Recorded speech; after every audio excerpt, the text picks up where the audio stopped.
Salut les belles, je suis Poppy au Costa Rica. Aujourd'hui, le Seigneur m'a rappelé de parler un petit peu par rapport au chapitre 3 de la femme sage qui s'appelle Un esprit doux et paisible. La raison pour laquelle on va parler, c'est parce qu'il y a quelques semaines, une de mes amies ici dans mon pays qui a un mariage à restaurer était en train de me partager, dire que parfois quand son époux dit des choses, elle préfère de rester tranquille sans rien dire pour avoir un esprit doux et paisible. En ce moment, moi, j'ai compris que peut-être il y avait d'autres femmes avec une confusion. Qu'est-ce que ça veut dire un esprit doux et paisible par rapport à la Bible? Parce que au mois de janvier, mon bien-aimé m'avait demandé de lire le livre d'Esther. Si vous connaissez l'histoire, vous vous souvenez qu'il y avait la reine Vasti. Elle avait réussi de aller voir le roi quand il avait demandé sa présence. Et le roi, selon le conseil dans ce moment, il n'a pas accepté ce comportement, donc il a écrit un décret pour demander à la reine Vasti de quitter immédiatement le royaume. Avec ça, toutes les jeunes femmes du royaume, dans les alentours du royaume, ont été demandées d'aller vivre dans le palace pour être préparés et après pour que le roi puisse les connaître. Comme ça, il pourrait choisir la fille ou la personne qui allait devenir la reine. En tout cas, il avait choisi Esther par sa beauté et ensuite parce qu'il y avait quelque chose en elle qu'il aimait beaucoup, beaucoup. Maintenant, on peut dire que c'est la présence du Seigneur qui était dans l'esprit d'Esther.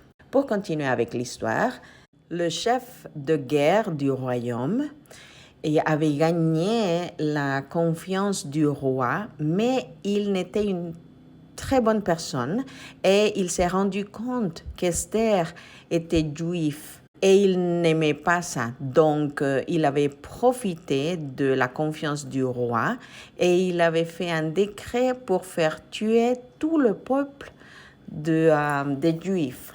En ce moment, quand Esther s'est rendue compte, parce que Esther n'avait pas dit ça au roi, elle avait demandé à travers son oncle que tout le peuple juif commençait à faire un jeûne de 3 jours par rapport à elle, pendant qu'elle était en train de faire son jeûne pour demander la sagesse au Seigneur pour pouvoir parler avec le roi. Elle a pu le faire et si vous continuez avec le passage, vous allez vous rendre compte que le peuple a été sauvé. Le Seigneur nous dit qu'avoir un esprit doux et paisible, c'est toujours aller chercher le Seigneur, aller parler avec le Seigneur pour pouvoir faire une communication correcte avec votre époux, avec votre famille, avec la personne que vous avez en face.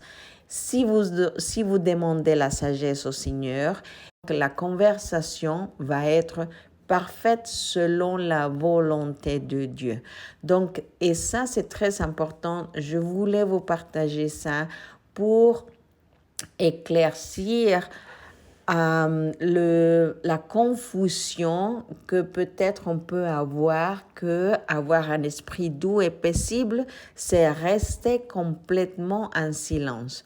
Au contraire, la Bible nous dit qu'il faut demander de la sagesse tout le temps au Seigneur avant d'ouvrir notre bouche, avant de dire quelque chose qui n'est pas doux, avant d'essayer de nous défendre.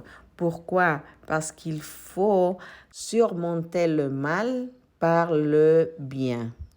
Comment est-ce qu'on fait ça? Vous pouvez lire Romains 12, 14, 17, 19, 21. On nous dit, ne rendez à personne le mal pour le mal. Recherchez ce qui est bien devant tous les hommes. Ne vous vengez point vous-même. Si vous demandez la sagesse au Seigneur, il va vous donner les mots corrects pour pouvoir parler avec les autres personnes, même si c'est votre époux qui vous avez en face. À très bientôt, à la prochaine.